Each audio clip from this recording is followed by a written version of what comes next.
안녕하세요. 저는 60대 남자입니다. 동네 마트를 운영하며 제 사업하고 있고 어려웠던 시절을 딛고 여지껏 열심히 일하면서 살았어요. 빚 때문에 힘들었을 때는 그렇게 사랑하는 마누라와 자식들 버리고 도망 다닐 적도 있었습니다. 다행히 좋은 기회가 와서 첫눈으로 밑바닥부터 다시 시작하게 되었고 저는 어엿한 동네 슈퍼 사장이 되었죠.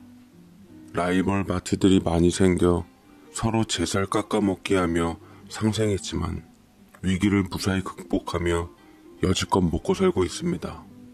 저는 첫사랑에 성공하여 사랑하는 아내와 백년해로 할 마음에 행복하게 잘 살고 싶었지만 평생 함께 할 것만 같던 제 아내는 이제야 돈 벌어 행복하게 해줄만 하니까 지병으로 저를 버리고 떠나버렸습니다.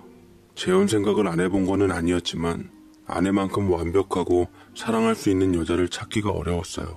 이런 마음으로는 누구와도 차마 미안해서 쉽게 재혼할 수가 없었습니다. 자식들은 이런 제 마음을 알아주었고 아들과 딸에게 집 한 채씩 다 마련해주며 좋은 짝들 만나 시집장가들 다 보냈습니다. 아버지로서 책임감 있게 제 할 일을 마쳤다고 생각하니 마음 편하고 홀가분해지더라고요. 자식들 출가하니 제가 할 수 있는 일이라고는 제 직장에서 열심히 성실하게 일하면서 돈 버는 일이었고 일이 없을 때는 식당하는 친구가 있는 쪽으로 가서 지인들이랑 자주 만나 인생 이야기를 하며 술잔을 기울이고는 했습니다. 다 살아가는 건 똑같은데 친구들은 제 처지를 많이 부러워하고는 했어요. 나이 드니 혼자 있는 게 제일 편해. 젊을 적이랑 달라서 같이 뭘 하는 게 껄끄럽고 불편해. 자식들은 죽어라 결혼도 안 하고 아주 불편해 죽겠어. 한 친구가 이런 말을 쉽게 했지만 저는 그런 사람들을 나무라고는 했습니다. 이 사람아, 아주 복에 겨운 소리를 하고 있네. 우리 나이에 가족들 끼고 사는 게 얼마나 행복한 일인 줄 알아? 나는 사랑스러운 부인하고 토끼 같은 자식들하고 같이 밥 먹은 날이 언제인지 기억도 안 나. 추억이라도 있으니 지금껏 버텼던 거지. 안 그러면 난 벌써 무너졌을지도 모르네. 라고 말을 하며 술잔을 비워버리니 짓궂은 지인 한 놈이 이렇게 받아치대요. 김 사장도 자유로운 싱글 생활을 즐기면 되지. 채우면 채우는 대로 살아가고 비우면 비우는 대로 살아가는 거야. 자네는 아무래도 곁에 좋은 짝도 해줄 여자가 필요해. 좋은 여자들 많은데 소개시켜줘? 어찌 대답하기도 전에 난데없이 가게 문이 딸랑하는 소리와 함께 열리는데 저는 손님이라도 온 줄 알고 보다가 그곳에서 웬 노인을 보게 되었습니다. 안녕하세요. 옆 가게에서 매일 내놓는 박스 혹시 못 보셨을까요?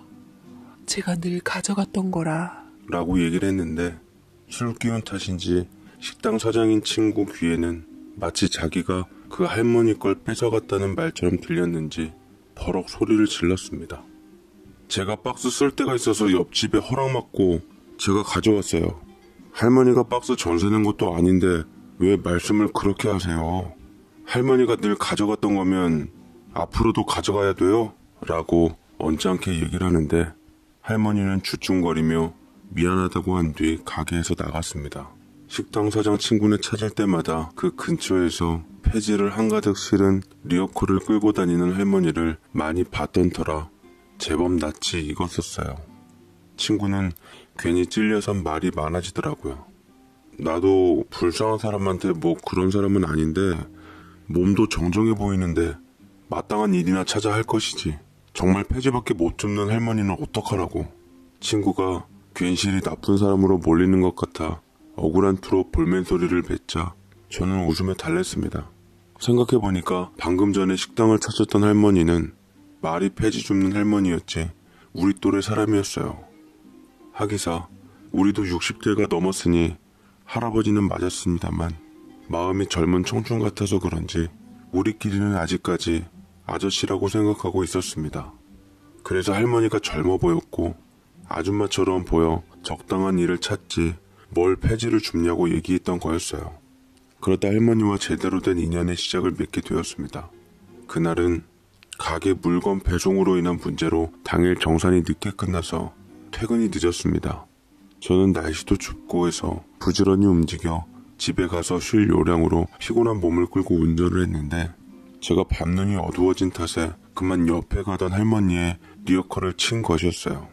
제가 그 큰 폐지를 실은 리어커를 받아버렸으니 그걸 힘들게 끌고 가던 할머니라고 성할 리가 없었습니다. 저는 정신이 번뜩 들며 쓰러져 있는 할머니를 흔들었고 내친 김에 병원 응급실로 데려갔습니다. 다행히 좁은 길이라 저속 운전을 해서 할머니가 아주 크게 다치진 않았지만 많이 놀라 보였어요. 흐트러진 반백발 머리에 낡은 옷차림에 초라한 몰골은 마음을 특히나 불편하게 만들었습니다. 미안해요. 제가 그만 할머니를 못 보고 일을 치고 말았네요. 일단 치료 무사히 받으시고 보험회사 통해 원하시는 합의금 받으시면 좋을 것 같아요. 라고 말을 하자 할머니께서는 도리어 제게 죄송하다고 했네요. 제가 더 미안합니다. 다 제 잘못이에요. 원래 도로에서 수레를 끌고 다니는 거 위험천만한 일이란 건 알고 있었는데 어쩔 수가 없었네요. 아무튼 신경 써줘서 고맙습니다. 할머니는 2주 동안 입원을 하게 되었습니다. 아무래도 사람을 치인 일이니 가게 안에서도 불안하고 불편하더라고요. 병원에 중간중간 연락하며 살펴보니 딱히 찾아오는 사람이 없다 해서 더 그랬습니다. 저는 가게에 있는 주스를 가지고 할머니의 병문안을 찾아갔어요. 공교롭게도 식사 시간이라 끼니를 챙기는 것 같았는데 많이 드시질 않더라고요. 저는 음료수를 하나 따서 앞에 내밀었습니다. 왜 식사를 하시다 마세요? 잘 챙겨 드셔야지 몸도 더 빨리 낫죠. 괜찮아요. 젊어서부터 소식하는 습관이 있어서 많이 못 넘겨요. 이만하면 많이 먹었습니다. 라고 말하는데 유난히 도드라진 할머니의 쇄골뼈가 안쓰러워 보였습니다. 그런데 손은 많이 거친 반면 험한이라는 사람치고는 피부도 좋고 주름도 우리 나이 또래치고는 많이 있질 않았어요. 생김새도 괜찮은 게 가만 보니 여배우 윤정희 씨를 닮은 것 같더라고요. 할머니는 젊어서는 남자께나 올렸을 외모였습니다. 폐지 줍는 일을 시작한 지 얼마나 되셨어요? 험한 일인데 차라리 다른 일을 하시는 것도 괜찮지 않으세요? 라는 말로 물꼬를 틀며 할머니께 물었습니다. 씁쓸하게 웃음 짓는 모습이 뭔가 마음에 와닿았어요.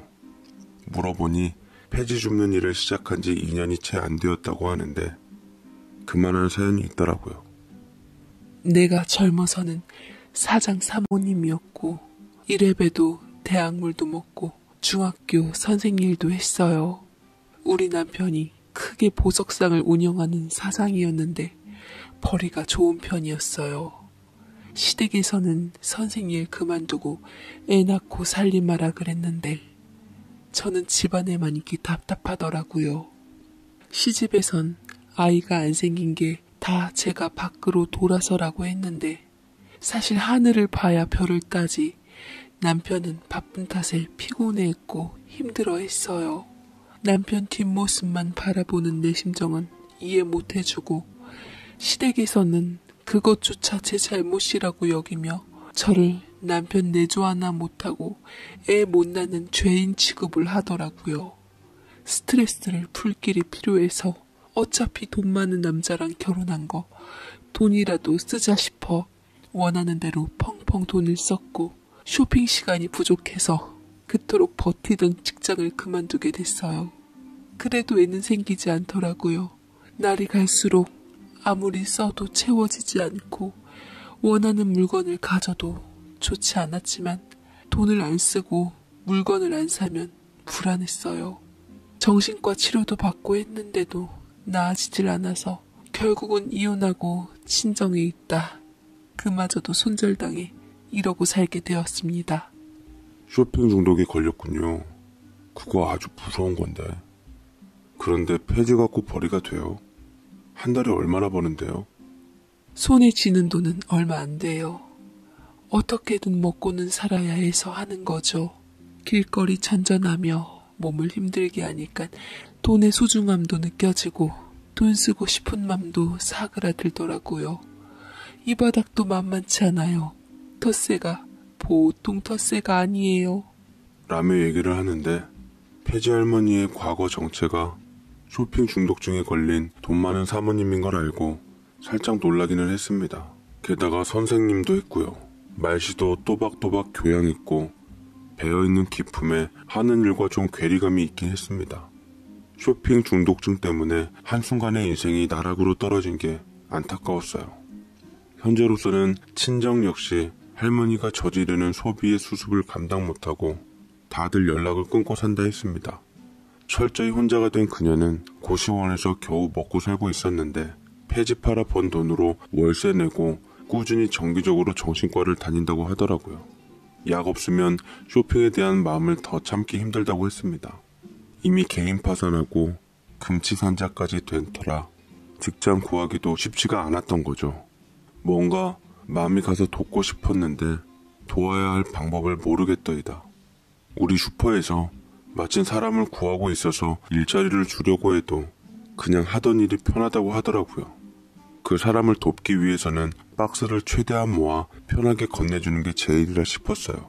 박스 나오는 대로 다 모아줄 테니 튼튼한 리어커랑 체력을 얼른 회복하라고 했습니다. 할머니가 제게 미소를 지어주는데 그 미소가 어찌나 예뻐 보이는지 꼭 저 세상간 우리 마누라가 짓던 미소 같았죠. 마누라가고 그 누구에게도 이런 마음이 든 적이 없었는데 어쩌다가 폐지 줍는 할머니한테 이런 마음이 드는지 도무지 잘 이해가 되질 않았습니다. 가까이서 보고 싶고 힘 닿는 한 도와주고 싶었어요. 할머니는 정확히 10일 만에 퇴원했고 휴대폰은 있는 것 같았는데 끝까지 연락처를 주지 않아 혹여나 사고 후유증이나 뒤처리가 필요하다면 부담 없이 연락달라며 제 명함을 챙겨주었습니다. 저는 할머니와 약속한 대로 항상 폐지를 모아놓았고 안 모아져 있으면 상품을 꺼내서라도 박스를 만들기 위해 보탰습니다. 3일 정도 되자 창고에 박스가 한가득 쌓였고 그러던 때 그 할머니가 정확한 타이밍으로 저희 가게를 지나쳤어요. 안녕하세요, 김 사장님. 부담드리지 않으려고 안 들렸는데 오늘따라 폐지들이 안 보이네요. 혹시 괜찮으시면 박스가 남는 게 좀 있으실까요?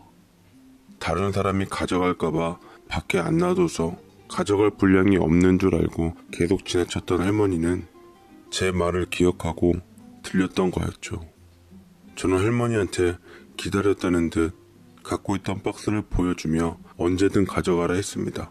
생각보다 더 고마워한 할머니는 고맙다는 말을 몇 번이나 하며 박스를 옮겼고 저도 함께 도와주며 제가 끌고자 하다가 그건 싫다 해서 뒤에서 밀어주기라도 했습니다. 그러면서 많은 대화를 해나갔어요. 못 배운 게 한이 된 제게 할머니는 제 부족한 지적 욕구를 채워줄 수 있는 사람이었습니다. 책을 추천해주기도 했고 중요한 글귀를 인용해 나가면서 제게 좋은 말도 많이 해주었습니다. 이런 사람한테 어떻게 마음이 가지 않을 수가 있을까요? 저는 박스뿐만 아니라 식료품이나 필요할 것 같은 가게 물건들도 마음 씀씀이 좋게 넘겨주었습니다. 이참에 남의 시선 느끼지 않고 그 할머니에게 여사님이라는 호칭을 쓰며 그 사람에게 고백을 했습니다. 한 여사님, 혹시 저와 서로에 대해서 알아가 보시는 건 어떠실까요? 우리가 나이가 들었지만 마음은 청춘인데 좋은 감정 잘 나눠보는 사이가 되는 건 어떠세요? 이미 제 마음을 잘 알고 있다는 듯 할머니는 나지막히 저를 쳐다보았어요. 고개를 절레절레 젓더라고요. 저는 누구하고도 같이 함께 할 수 있는 사람이 아니에요. 제 처지 아시잖아요. 서로를 힘들게 마시고 지금처럼 좋은 이웃으로 잘 지내면 좋겠습니다. 라고 거절했고 저는 다시 한번 그 사람을 붙잡았죠. 내가 전에 부군처럼 뭐 아주 능력이 있는 건 아니지만 그래도 이 마음만은 진심입니다. 저와 같이 치료 잘 받으시고 앞으로 살 날 창창한데 다시 시작할 수 있습니다. 사람으로서도 여자로서도 제가 힘껏 도와줄게요. 라고 설득하자 그나마 마음의 동요가 일었는지 많이 생각하고 있는 것 같더라고요. 별다른 대답은 하지 않았지만 처음으로 맞잡은 손이 따뜻해서 저는 고시원까지 그 사람을 바래다 주고 왔습니다. 그 사람 성격에 작은 고시원 방에서 사는 게 무척이나 답답할 것 같아서 당장 우리 집에 데리고 오고 싶은 마음도 있었어요. 그만큼 저는 그 사람을 아껴주고 싶었습니다. 시간이 지나면서 그 사람은 제게 마음을 열었고 우리는 조금씩 같이 행복한 시간을 보냈습니다. 제 로맨스 소문은 친구들에게도 알려졌고 주변 인근 저를 아는 상인들에게도 소문이 파다하게 났습니다. 돌아오는 건 사람들의 흥미어린 시선들 뿐이긴 했지만요. 진심으로 축하해주는 이는 없는 것 같았습니다. 그러다가 간만에 시집 장가간 저희 딸과 아들이 함께 찾아왔습니다. 직원들이나 제 친구들한테 무슨 얘기를 어떻게 들은 건지 둘 다 씩씩거리며 잔뜩 화가 나 있었습니다. 아빠, 요새 뭐 하시고 다니는 거예요? 좋은 분 생겼다고 해서 축하드리고 싶었는데 왜 하필 폐지 주는 할머니예요? 정말 그 할머니랑 재혼이라도 하시려는 거 아니시죠? 결혼도 계약인데 집안에 보탬이 되는 사람하고 해야지 왜 깎아먹는 일을 하시냐고요. 라고 해서 저는 자식들에게 생전 잘 안 내는 호통을 쳤습니다. 폐지 줍는 게 뭐 어때서? 왜 사람 겉모습만을 보면서 판단을 해? 아버지가 좋아하는 사람에 대해 니들이 무슨 권리로 그러는지 모르겠구나. 왜 내가 니들 눈치를 보면서 사람을 만나야 하냐? 자식이잖아요. 우리도 배우잣감 다 아빠한테 허락받고 결혼했으면 아빠도 적어도 저희 얼굴에 먹칠하는 사람은 만나면 안 되지 않겠어요? 먹칠? 그 사람이 너희들의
이게 먹칠을 하면 너희는 내게 똥칠을 하는 거야.